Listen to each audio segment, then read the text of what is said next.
Doctor Baba Saheb Ambedkar open university.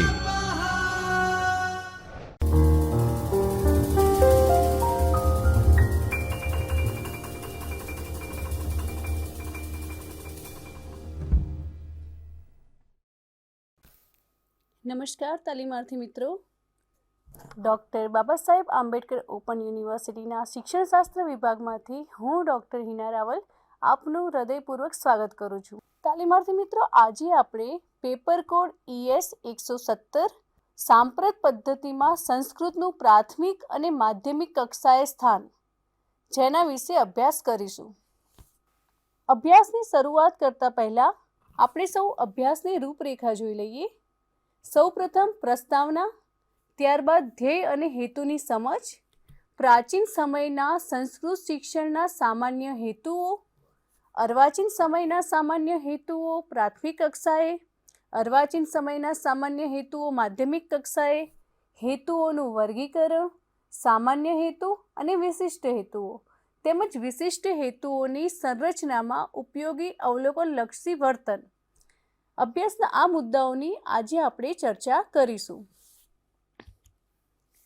પ્રસ્તાવના જોઈએ તો આપણે સૌ જાણીએ છીએ કે સંસ્કૃત ભાષા અને પ્રાદેશિક ભાષાઓ એ પરસ્પર લોહીના સંબંધો છે એવું માનવામાં આવે છે, કારણ કે આપણે સૌ જાણીએ છીએ કે સંસ્કૃત ભાષા એ તમામ ભાષાઓની જનની છે।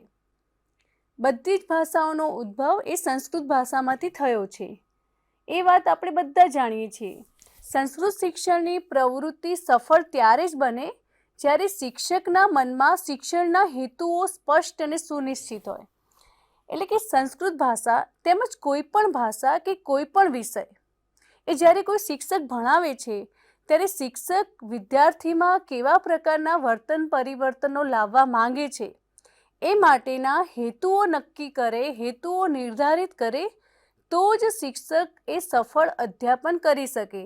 માટે હેતુ એ કોઈ પણ શિક્ષક માટે કે શિક્ષણ કાર્ય કરવા માટે ખૂબ જ મહત્ત્વની બાબતો છે કે કોઈ પણ કાર્ય આપણે જ્યારે કરીએ છીએ ત્યારે કહેવાય છે કે હેતુ વગર, જેમ કે આપણે અંધારામાં ગોળીબાર કરતા હોય એવું લાગે છે કે આપણે શું કામ કરવું છે એ જ જો નક્કી ન હોય તો આપણે કોઈ પણ કાર્યના પરિણામ સુધી પહોંચી શકતા નથી। તેવી જ રીતે અધ્યયન અધ્યાપનની સફળતાનો પણ મુખ્ય આધાર એ હેતુઓ પર રહેલો છે અને આજે આપણે આ મુદ્દો શીખવાના છીએ। જ્યારે આપણે કોઈ અભ્યાસ કરાવી રહ્યા છીએ વિદ્યાર્થીને ત્યારે આપણા મગજમાં એક વસ્તુ એ હંમેશા સ્પષ્ટ હોવી જોઈએ કે વિદ્યાર્થીને આપણે શું શીખવવા માગીએ છીએ અને એ શીખવાથી વિદ્યાર્થીમાં શું પરિવર્તન આવશે, ત્યારે જ હેતુઓ નક્કી થયા કહેવાય। હેતુઓની સુનિશ્ચિતતા ઇચ્છિત વર્તન પરિવર્તન લાવી શકે છે। આથી સંસ્કૃત અધ્યાપનમાં હેતુઓ નક્કી કરવા એ ખૂબ જ જરૂરી છે। હેતુઓની સુનિશ્ચિતતા શક્તિ વર્તન પરિવર્તન લાવી શકે છે, માટે સંસ્કૃતમાં પણ હેતુ એ મહત્વનો ભાગ ભજવે છે। હવે ધ્યેય અને હેતુ એ શું છે એની આપણે સમજ જોઈએ કે આપણે કોઈ પણ પ્રવૃત્તિ કે કોઈ પણ ક્રિયા કરીએ છીએ ત્યારે શેના માટે કરીએ છીએ કે ચોક્કસ પરિણામ પ્રાપ્ત કરવા માટે। હવે સામાન્ય રીતે પ્રવૃત્તિના ઇચ્છિત પરિણામને આપણે હેતુ કહીએ છીએ કે કોઈ પણ પ્રવૃત્તિ કે ક્રિયાનું ઇચ્છિત આપણે જે નક્કી કર્યું છે એ પરિણામ મળે ત્યારે તેને આપણે શું કહીએ છીએ? હેતુ કહીએ છીએ। ધ્યેય પ્રાપ્તિ એ લાંબા ગાળાની પ્રક્રિયા છે। અધ્યાપનથી વિદ્યાર્થીના વર્તનમાં અપેક્ષિત પરિવર્તનો આવે એ ઇચ્છનીય છે। હંમેશા એક શિક્ષકને એ ખ્યાલ હોવો જ જોઈએ કે પોતાની અધ્યાપન પ્રક્રિયાથી વિદ્યાર્થીમાં શું પરિવર્તન આવશે તો જ સાચા હેતુઓના આધારે નિષ્પત્તિ પામેલ અધ્યાપન કાર્ય થયું કહેવાય। કે સામાન્ય પરિભાષામાં આપણે જોઈએ કે ધ્યેય, ઉદ્દેશ્ય, લક્ષ્ય અને હેતુ એ બધા શબ્દો સમાનાર્થી કહેવાય, પણ હકીકતમાં આ શબ્દો એ એકબીજાના પર્યાય નથી। શિક્ષાની પ્રક્રિયામાં કોઈ એક સમગ્ર સ્તરને અંતે જુદા જુદા વિષયોના શિક્ષણ દ્વારા જે એકંદર પરિણામ ઈચ્છીએ છીએ તેને આપણે ધ્યેયો કહે છે। અંગ્રેજીમાં આપણે એને એમ્સ કહીએ છીએ। કે દાખલા તરીકે જોઈએ કે વિદ્યાર્થી ચોકસાઈપૂર્વક વિચાર વિનિમય કે પ્રત્યાયન કરે, એ વિશાળ અર્થમાં ધ્યેય કહેવાય. કે કોઈ પણ ક્રિયા કે કોઈ પણ બાબતમાં આપણે એવું વિચારીએ કે વિદ્યાર્થી આમાં પોતાનો વિચાર અભિવ્યક્ત કરે કે પ્રત્યાયન કરે, તો એ ચોક્કસ અર્થમાં એક ખૂબ જ વિશાળ ધ્યેય કરે. પણ એ ધ્યેયને પ્રાપ્ત કરવા માટે, તે સુધી પહોંચવા માટે વિદ્યાર્થી બીજા અનેક નાના નાના હેતુઓને સિદ્ધ કરે છે અને ત્યારબાદ એ ધ્યેય પ્રતિ એ આગળ વધે છે. જેમ કે કોઈ એક જ વિષય દ્વારા સમગ્ર શિક્ષણ પ્રક્રિયાને અંતે જે પરિણામો પ્રાપ્ત કરવાનું ઈચ્છીએ તેને તે વિષયના સામાન્ય હેતુઓ કહેવાય છે. કે ઉદાહરણ તરીકે જોઈએ કે વિદ્યાર્થી સંસ્કૃત સુભાષિતનું ગાન સંસ્કૃત શિક્ષણનો સામાન્ય હેતુ કહેવાય છે. કે કોઈ પણ એક ચોક્કસ ક્રિયા એના સંદર્ભમાં, કોઈ પણ એક પરિણામના સંદર્ભમાં કોઈ ક્રિયા થાય તો એને આપણે સામાન્ય હેતુ કહીએ છીએ. હવે સામાન્ય હેતુ એ કેવા છે તો એ લાંબા ગાળે સિદ્ધ થાય છે. સંસ્કૃત ગદ્ય ખંડનું અસરકારક વાંચન કરવાનો સામાન્ય હેતુ ધોરણ 8, 9 અને 10ના સંસ્કૃત અધ્યાપન પછી સિદ્ધ થઈ શકે છે. રોજિંદા સંસ્કૃત શિક્ષણ દરમિયાન શિક્ષક કોઈ ગદ્યખંડ, પદ્યખંડ કે વ્યાકરણનો એકાદ મુદ્દો શીખવે છે. આ ટૂંકા ગાળાનો અધ્યયન અધ્યાપન કાર્ય દરમિયાન સામાન્ય હેતુનો એક નાનો અંશ જ સિદ્ધ થઈ શકે છે. એક કે વધારે તાસના અધ્યાપન દરમિયાન ચોક્કસ વિષયાંગને અને વિદ્યાર્થીમાં કયું અપેક્ષિત વર્તન પરિવર્તન લાવી શકાશે તે નક્કી કરવાની પ્રક્રિયાને વિશિષ્ટ હેતુ કહે છે. કે ટૂંકમાં સામાન્ય હેતુ એ લાંબા ગાળે પ્રાપ્ત થાય છે, જ્યારે વિશિષ્ટ હેતુ એ કોઈ પણ એક તાસ દરમિયાન જે હેતુઓ પ્રાપ્ત કરવાના છે એને વિશિષ્ટ હેતુ કહે છે, જેને ટૂંકા ગાળામાં એ હેતુઓ પ્રાપ્ત થાય છે. હવે વિદ્યાર્થી કોઈ પદ્યખંડનું અર્થગ્રહણ કરે એ સામાન્ય હેતુ થયો કહેવાય. કે કોઈ નિશ્ચિત જ એક પદ્યખંડ એટલે કે કવિતાનો કોઈ ખંડ છે એનો અર્થ સમજવાનો એ પ્રયત્ન કરે એ સામાન્ય હેતુ થયો કહેવાય. હવે શીખેલા પદ્યખંડમાંથી કોઈ 2 શબ્દોના પર્યાય શબ્દો જાણે એ વિશિષ્ટ હેતુ કહેવાય. કે ટૂંકમાં ધ્યેય અને હેતુ એ અપેક્ષિત પરિણામલક્ષી છે. હવે ધ્યેય લાંબા ગાળાનું હોય છે, જ્યારે હેતુ એ ટૂંકા ગાળાના હોય છે. ધ્યેય લાંબા ગાળે સિદ્ધ થાય છે, જ્યારે હેતુ એક કે વધુ તાસ બાદ પણ સિદ્ધ થઈ શકે છે. એટલે તમે ધ્યેય અને હેતુ બંને વચ્ચે શું તફાવત છે એ વિદ્યાર્થી મિત્રો તમે ખૂબ જ સારી રીતે સમજી ગયા હશો. હવે પ્રાચીન સમયના હેતુઓ, એમાં ખાસ કરીને સામાન્ય હેતુઓ એ કેવા હતા એના વિશે આપણે જોઈએ. કે પ્રાચીન સમયથી આપણે સૌ જાણીએ છીએ કે સંસ્કૃત ભાષા એ આપણી ભાષા રહી છે. ગુરુકુળમાં પણ વિદ્યાર્થીઓને ઋષિઓ કંઠસ્થીકરણથી શિક્ષણ આપતા, એટલે કે ગોખાવીને, શ્લોકોને યાદ રખાવીને, રટાવીને જે ગુરુકુળના જે ઋષિઓ હતા એ તેમના વિદ્યાર્થીઓને એ રીતે શિક્ષણ આપતા હતા. તેથી સંસ્કૃતનું ઊંડું જ્ઞાન એ ખૂબ જ અનિવાર્ય હતું.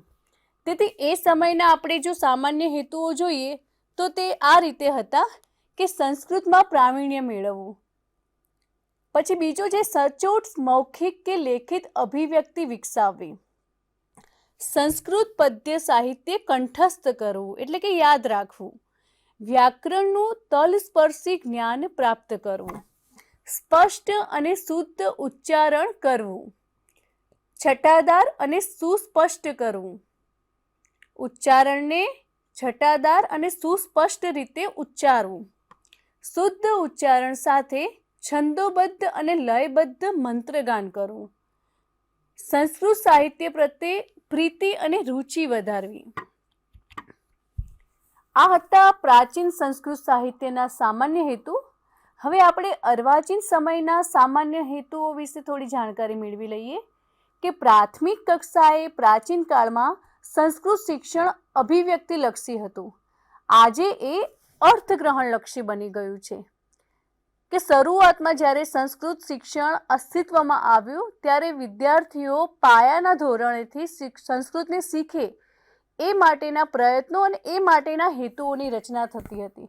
જ્યારે હવે ધીરે ધીરે વ્યક્તિઓ સંસ્કૃત પ્રત્યે જાગૃત થયા છે અને માટે હવે સંસ્કૃત એ કેટલું એનો અર્થ ગ્રહણ કરી શકે છે એના ઉપર વધારે ભાર આપવામાં આવ્યો છે કે શિક્ષણની પ્રક્રિયા કેવી છે, સતત પરિવર્તન પામતી રહે છે. એટલે પ્રાચીન સમયના સંસ્કૃતના સામાન્ય હેતુઓ અને અર્વાચીન સમયના સામાન્ય હેતુઓ બંનેમાં ઘણો તફાવત છે. એમાં પણ જો પ્રાથમિક કક્ષાએ રાષ્ટ્રીય શૈક્ષણિક સંશોધન અને તાલીમ પરિષદ દિલ્હીના ક્ષમતા કેન્દ્રી અભિગમથી રાજ્ય સરકાર તરફથી મંજૂર કરવામાં આવેલા અભ્યાસક્રમ મુજબ ધોરણ 6 થી સંસ્કૃતનું શિક્ષણ આપવામાં આવે છે. ધોરણ 6 અને 7માં શ્રવણ, ભાષણ, પઠન અને લેખન એ ચારેય ક્ષમતાઓનો વિકાસ સાધીને સૌથી મહત્વની એવી અર્થગ્રહણની ક્ષમતા સિદ્ધ કરવાનું ધ્યેય છે. પ્રાથમિક ધોરણોમાં સંસ્કૃતના પરિચય દ્વારા માતૃભાષા અને રાષ્ટ્રભાષાની સમજણને વધારે દૃઢ કરવાનું લક્ષ્ય છે. પ્રાથમિક કક્ષાએ ઉચ્ચારણ શુદ્ધિ, શબ્દ ભંડોળ અને સાંસ્કૃતિક વારસાને પણ સ્થાન આપવામાં આવ્યું છે.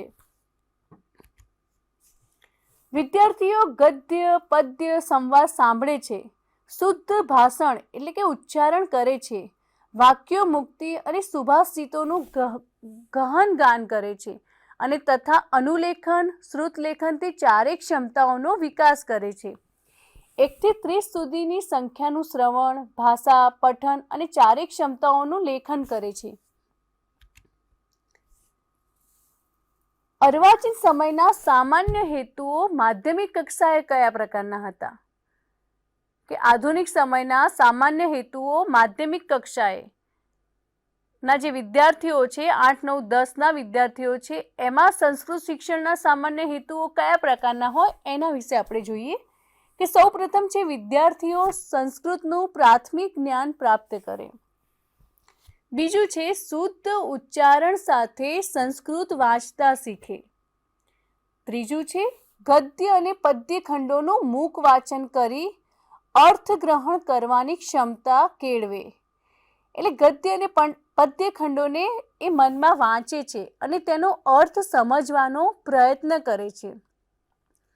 સરળ સંસ્કૃત શ્લોકોનું છંદોબદ્ધ અને લયબદ્ધ ગાન કરી શકે છે. અને પાંચમું છે સંસ્કૃતમાં સુલેખન અને શ્રુતલેખન કરી શકે છે. ત્યારબાદ આપણે હેતુઓનું વર્ગીકરણ કે આ જે હેતુઓ છે સામાન્ય હેતુ અને વિશિષ્ટ હેતુઓ, તો આ હેતુઓની રચના અને આ હેતુઓનું વર્ગીકરણ કોણે કર્યું એના વિશે આપણે પરિચય મેળવીએ કે બેન્જામિન બ્લૂમે એ શિક્ષણમાં હેતુઓનું વર્ગીકરણ સર્વસામાન્ય કર્યું હતું. તાલીમાર્થી મિત્રો, મોટા ભાગની સ્પર્ધાત્મક પરીક્ષામાં શિક્ષણને લગતા પ્રશ્નોમાં શોર્ટ ક્વેશ્ચનમાં, MCQમાં આ મહત્વનો પ્રશ્ન છે કે હેતુઓનું વર્ગીકરણ કોણે કર્યું હતું? તો જવાબ આવશે બેન્જામિન બ્લૂમ. ખૂબ જ મહત્વનો પ્રશ્ન છે આ. તે શૈક્ષણિક હેતુઓને 3 ભાગમાં વહેંચે છે. બેન્જામિન બ્લૂમનું હેતુઓનું વર્ગીકરણ એ ખૂબ જ મહત્વનો પ્રશ્ન છે કે તે હેતુઓને 3 ભાગમાં વહેંચે છે કે હેતુઓની રચના એ કઈ રીતે થઈ શકે. તો સૌથી પહેલું છે જ્ઞાનાત્મક હેતુ, બીજું છે ભાવાત્મક હેતુ અને ત્રીજું છે મનોશારીરિક હેતુઓ. હવે જ્ઞાનાત્મક હેતુઓમાં જ્ઞાન પ્રાપ્તિ, અર્થગ્રહણ, ઉપયોજન, વિશ્લેષણ, સંશ્લેષણ, મૂલ્યાંકન એમ 6 ભાગમાં વહેંચવામાં આવ્યું છે. જ્યારે ભાવાત્મક હેતુઓમાં રસ, રુચિ કે જે બધી ભાવ સાથે, લાગણીઓ સાથે જોડાયેલી વસ્તુઓ છે એ બધા જે તત્વો છે એનો સમાવેશ થાય છે. મનોવલણો છે એ બધા હેતુઓનો સમાવેશ ભાવાત્મક હેતુઓમાં થાય છે. મનોશારીરિક હેતુઓમાં શારીરિક અંગ ઉપાંગોના હલનચલન વિષયક હેતુઓ આવે છે. સુલેખનનો હેતુ મનોશારીરિક છે. મનોશારીરિક ક્ષેત્ર કૌશલ્યનો વિકાસનું ક્ષેત્ર છે. જે આપણે આ રીતે જોઈએ કે માધ્યમિક કક્ષાએ સંસ્કૃત શિક્ષણના સામાન્ય હેતુઓનું વર્ગીકરણ કઈ રીતે કરવામાં આવ્યું છે કે જો અહીં હું તમને એક ટેબલ બતાવું છું જેમાં સામાન્ય હેતુ લખેલા છે, એની સામે હેતુનું ક્ષેત્ર કયું છે અને હેતુનું જે મેં તમને કહ્યું કે દરેક ક્ષેત્ર એ અલગ અલગ વિભાગમાં વિભાજિત છે. તો એ પ્રમાણે એમાં હેતુનું સ્તર કયું છે એનો ઉલ્લેખ કરેલો છે કે પહેલું છે કે વિદ્યાર્થી સંસ્કૃત ભાષાથી પરિચિત થાય. તો જો આ જે ક્ષેત્ર છે જ્ઞાનને લગતું છે, માટે જ્ઞાનાત્મક ક્ષેત્ર છે અને એનું સ્તર જ્ઞાન પ્રાપ્તિ માટેનું છે. પછી વાંચેલા ગદ્ય પદ્યનું અર્થગ્રહણ કરે, તો એ પણ જ્ઞાનાત્મક અને અર્થગ્રહણ સ્તરનું છે. સાંભળેલા સંસ્કૃત ભાષાનું અર્થગ્રહણ કરે, તો એમાં પણ જ્ઞાનાત્મક અને અર્થગ્રહણ સ્તર આવશે. સંસ્કૃતના નવા શબ્દોથી પરિચિત થાય, તો ભાવાત્મક, કે જો આ વિદ્યાર્થીની લાગણી સાથે જોડાયેલો છે કે વિદ્યાર્થીને સંસ્કૃતમાં કેટલો રસ છે, સંસ્કૃતના નવા શબ્દોને જાણવામાં કેટલો રસ છે, તો એ આ વસ્તુ એ એના ભાવ સાથે જોડાયેલી છે અને એ ભાવના પરિણામે એ જ્ઞાન પ્રાપ્તિ કરી શકે છે. વ્યાકરણ વિશે જ્ઞાન મેળવે, તો એ જ્ઞાનાત્મક છે અને એનું સ્તર છે જ્ઞાન પ્રાપ્તિ. સરળ સંસ્કૃતમાં અભિવ્યક્તિ કરી શકે છે, જ્ઞાનાત્મક અને સંશ્લેષણ, કે કોઈ પણ વસ્તુને, કોઈ પણ ભાષાને એની અંદર રહેલા હાર્દને સમજીને એનો વિનિયોગ કરવો, ત્યારે એ જ્ઞાન પ્રાપ્તિના માધ્યમથી એ પ્રાપ્ત કરી શકે છે. ત્યારબાદ મેળવેલ જ્ઞાનનો નવા સંદર્ભમાં ઉપયોગ કરતા શીખીએ, એ પણ જ્ઞાનાત્મક, અને એનો ઉપયોગ કરવો એટલે એ ઉપયોજનના સ્તર સાથે જોડાયેલું છે. મુખ વાચનનું કૌશલ્ય કેળવે, કે જો આ જે સામાન્ય હેતુ છે એ મનોશારીરિક કૌશલ્ય છે કે મુખ વાચન, જ્યારે તે સંસ્કૃત ભાષાને સમજે છે ત્યારે તે વાંચીને એની અભિવ્યક્તિ કરે છે, ત્યારે તેના મન અને શરીર બંને જે કૌશલ્યો છે એનો એ મહત્તમ ઉપયોગ કરે છે. શ્લોકોનું લયબદ્ધ ગાન કરે છે, તો એમાં પણ મનોશારીરિક કૌશલ્ય કે જેમાં મન અને શરીર બંનેનું તાદાત્મ્ય આપણને જોવા મળે છે. સંસ્કૃતનો માતૃભાષામાં અનુવાદ કરે છે, એટલે કે જ્ઞાનાત્મક અને ઉપયોજન, કે જ્યાં વિદ્યાર્થી કોઈ વસ્તુ શીખે છે અને એનો ઉપયોગ કરે છે ત્યારે તે ઉપયોજનના સ્તરનું કાર્ય કરે છે. સંસ્કૃત સાહિત્ય પ્રત્યે અભિરુચિ કેળવે, તો એ પણ ભાવાત્મક અને અનુભૂતિ, કે સંસ્કૃત સાહિત્ય પ્રત્યે એના ભાવની સાથે સાથે એ અનુભૂતિ કરે છે, એટલે અનુભૂતિનું સ્તર છે.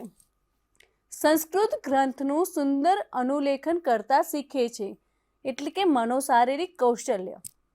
સરળ સંસ્કૃત સાંભળીને લખવાની કુશળતા કેળવે છે, મનોશારીરિક કૌશલ્યમાં પણ એનો સમાવેશ થાય છે. ત્યારબાદ આપણે જોઈએ કે સામાન્ય હેતુ અને વિશિષ્ટ હેતુઓ. હવે જ્યારે શિક્ષક વર્ગખંડની પ્રવૃત્તિ કરે છે ત્યારે શિક્ષકને એ ખ્યાલ હોવો જોઈએ કે સામાન્ય હેતુની રચના કઈ રીતે કરાય અને વિશિષ્ટ હેતુની રચના કઈ રીતે કરાય.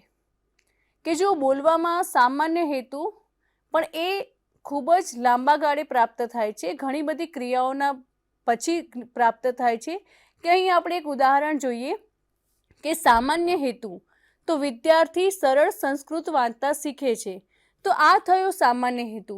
હવે આ જે સામાન્ય હેતુ છે એના વિશિષ્ટ હેતુ બનાવવા હોય તો ઘણા બધા એના વિશિષ્ટ હેતુઓ બનશે, જેમ કે વિદ્યાર્થી શુદ્ધ ઉચ્ચારણ કરે, વિદ્યાર્થી સ્થાનના ખ્યાલ રાખે, કે આપ સૌ જાણો છો કે કોઈ પણ વાક્ય આપણે જ્યારે બોલીએ છીએ ત્યારે વાક્યમાં આવતા વિરામો, ચિહ્નોમાં આપણે ક્યાં કઈ જગ્યાએ અટકવાનું છે, કયા શબ્દો ઉપર આપણે ભાર મૂકવાનો છે, એ બધાનો ખ્યાલ વિદ્યાર્થીને કે વાચકને હોવો એ ખૂબ જ જરૂરી છે.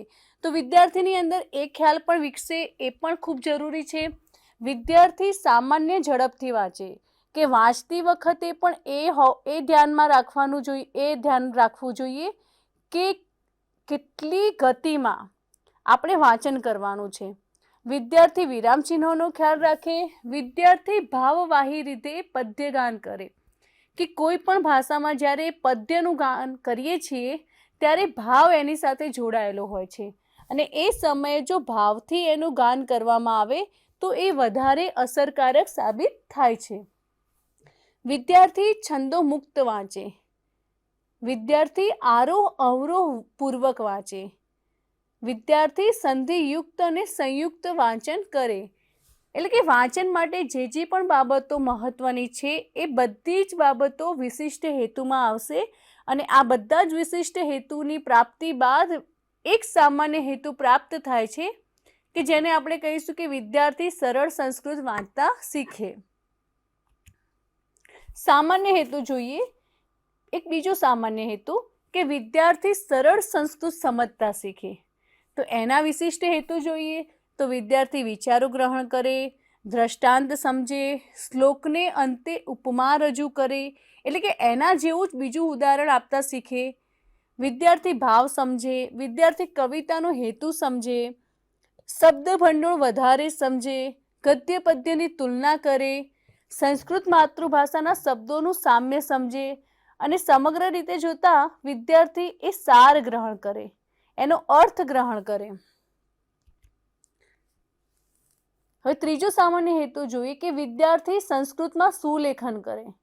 કે જો અહીં વિદ્યાર્થીની લેખન કૌશલ્યની બાબતનો આ હેતુ છે કે એમાં જો કોઈ પણ વિદ્યાર્થી જ્યારે લખવાનું શીખે છે, એમાં સંસ્કૃત ભાષા, તો એમાં પણ ઘણા બધા વિશિષ્ટ હેતુ છે કે સૌ પ્રથમ તો સારા અક્ષરે લખે, શિરોરેખાયુક્ત લેખન કરે, વિદ્યાર્થી નાગરી લિપિમાં લખે, સામાસિક શબ્દો લખે, સંધિયુક્ત લખાણ લખે, શબ્દો વચ્ચે યોગ્ય અંતર રાખીને લખે, વ્યંજનના શબ્દોના અનુસ્વારનો ખ્યાલ રાખીને લખે, અવગ્રહનો ખ્યાલ રાખીને લખે, ક, ફ, ઉ, ધ, ગ વગેરે માપસર લખે. કે આ બધા શબ્દો એવા છે કે જે મિક્સ થઈ જાય એવા છે કે ઘણીવાર ગ અને ધ આપણને એક જેવા લાગે. કેટલાક લોકોને આ બંને કઈ રીતે લખાય એ પણ ખબર નથી હોતી. તો ક્યારેય સામે પક્ષે જે વાંચવાવાળું વ્યક્તિ હોય એ ક્યારેક ઘને ધ સમજી બેસે છે અને ધને ઘ સમજી બેસે છે. તો એ પણ કઈ રીતે લખાય ચોક્કસ રીતે એ પણ આપણને ખ્યાલ હોવો જોઈએ. વિદ્યાર્થી રસ્વ કે દીર્ઘ યા અનુનાસિકોનો ખ્યાલ રાખીને લખે અને વિદ્યાર્થી એક ખૂબ જ સુવાચ્ય અક્ષરે એ પોતાનું લખાણ લખે.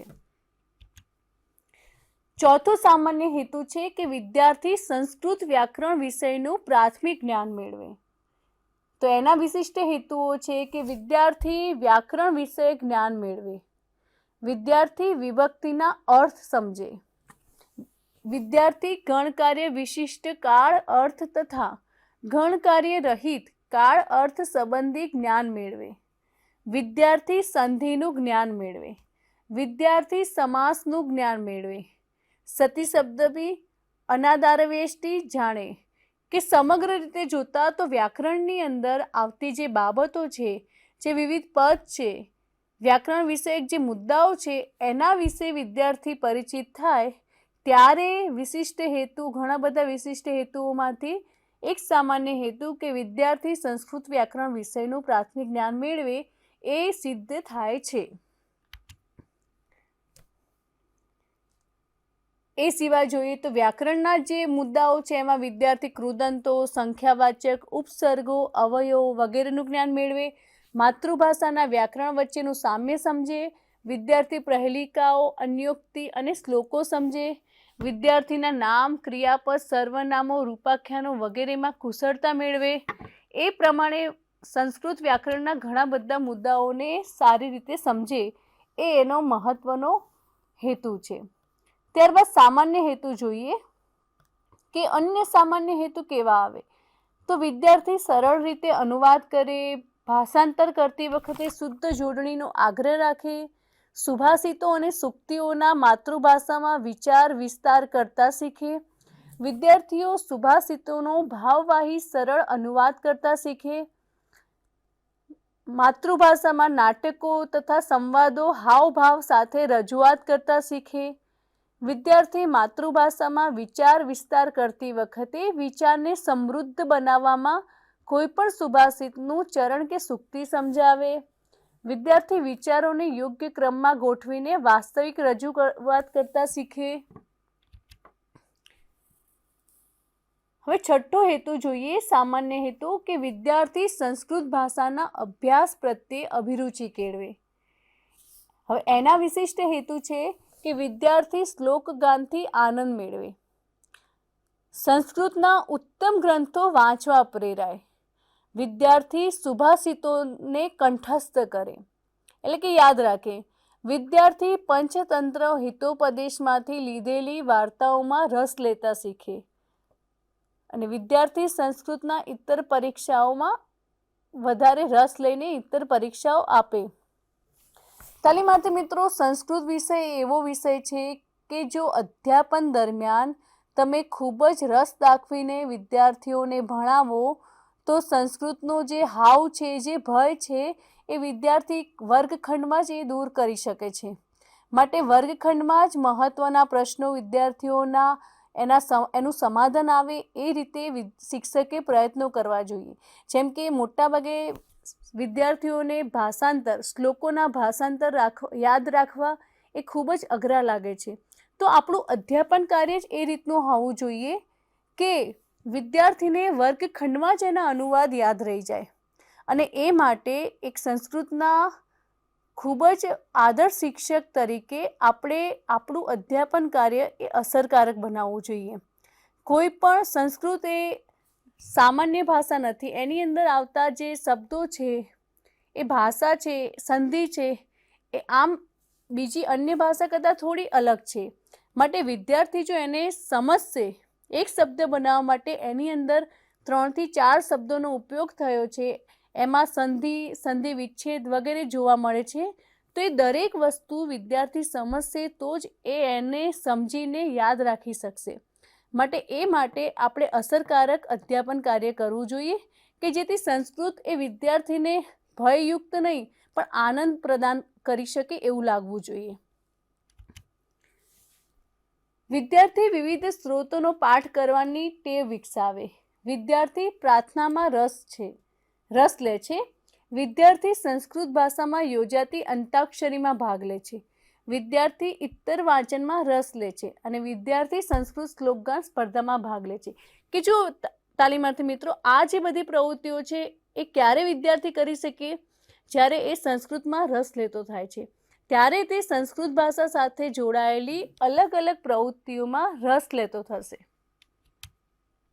7મો હેતુ છે વિદ્યાર્થીઓનું ચારિત્ર્ય ઘડતર થાય. તો એના વિશિષ્ટ હેતુઓ જોઈએ કે વિદ્યાર્થી પંચતંત્ર હિતોપદેશની વાર્તાઓનો ઉપદેશ જીવનમાં ગ્રહણ કરે. વિદ્યાર્થી સુભાષિતો દ્વારા સારા સરનો વિવેક કેળવે. વિદ્યાર્થી ફરજ પ્રત્યે સભાનતા કેળવે. વિદ્યાર્થી પ્રામાણિકતા, સત્યનિષ્ઠા, સંતોષ, પરોપકાર અને ઉદ્યમ જેવા ગુણોનું મૂલ્ય સમજે અને તેનું જીવન જીવવામાં અનુસરે. આથી સંસ્કૃતના શિક્ષકે આ એકમ અભ્યાસના અંતે વિદ્યાર્થીમાં આવતું વર્તન પરિવર્તન તથા તેની ચકાસણી આધારિત મૂલ્યાંકન પણ કરવું પડશે. અને તો જ સંસ્કૃત શિક્ષણને વધારે અસરકારક અને ફળદાયી આપણે બનાવી શકીએ છીએ. હવે વિશિષ્ટ હેતુઓની સંરચનામાં ઉપયોગી અવલોકનલક્ષી વર્તનો. તો એમાં હેતુનું ક્ષેત્ર, તો જ્ઞાનાત્મક હેતુનું સ્તર, જ્ઞાન પ્રાપ્તિ, અવલોકનક્ષમ વર્તન. તો સંસ્કૃત શબ્દનો સંસ્કૃત તથા ગુજરાતી પર્યાય કહેશે લખશે. ત્યારબાદ સંસ્કૃત શબ્દનો સંસ્કૃત તથા ગુજરાતી વિરુદ્ધી શબ્દ કહેશે અથવા તો લખશે. કે જો કેટલું સંસ્કૃત ભાષાનું કેટલું જ્ઞાન પ્રાપ્ત કર્યું છે એના અનુસંધાનમાં આ હેતુઓ છે કે ગમતી કૃતિ વારંવાર વાંચશે, પઠિત ગદ્ય પદ્ય કૃતિને ગુજરાતીમાં ભાષાંતર કરશે, કોઈ કૃતિ શીખ્યા બાદ તે સાહિત્યકારની અન્ય કૃતિઓ પુસ્તકાલયમાં મેળવીને વાંચશે, પઠિત કૃતિને સુંદર અક્ષરે નોટમાં લખશે અને પઠિત લોકોને કંઠસ્થ કરી ગાશે અને લખશે. હવે હેતુનું ક્ષેત્ર તો મનોશારીરિક અવલોકનક્ષમ વર્તન. કે જો ગદ્ય અને પદ્ય ખંડનું શુદ્ધ ઉચ્ચારણયુક્ત મુખ વાંચન કરશે. કે આ જે હેતુ ખરા એ મનોશારીરિક ક્રિયાઓ સાથે જોડાયેલા છે. ગદ્ય પદ્ય ખંડનું સંધિયુક્ત અને સંધિમુક્ત વાંચન કરશે. યોગ્ય આરોહ અવરોહથી મુખ વાંચન કરશે. શ્લોકોનું લયાત્મક મુખ વાંચન કરશે. શ્રોતાઓને સંભળાય તેવા અવાજમાં મુખ વાંચન કરશે. આપેલ ગદ્યખંડ કે પદ્યખંડ એની દેવનાગરી લિપિમાં અનુલેખન કરશે. નિર્દેશિત ઢાળમાં શ્લોકોનું છંદોબદ્ધ ગાન કરશે. વિશિષ્ટ હેતુની રચના જ્યારે શિક્ષક કરે છે ત્યારે શિક્ષકે શું ભણાવવાનું તેના બદલે અધ્યાપનને અંતે વિદ્યાર્થીઓમાં કેવા વર્તન પરિવર્તનો આવશે અને કેવા વર્તન પરિવર્તનો આવવા એ આવશ્યક છે એના વિશે જો શિક્ષક વિચારીને હેતુઓની રચના કરે તો એક શિક્ષક માટે અધ્યાપન કાર્ય એ ખૂબ જ અસરકારક સાબિત થઈ શકે.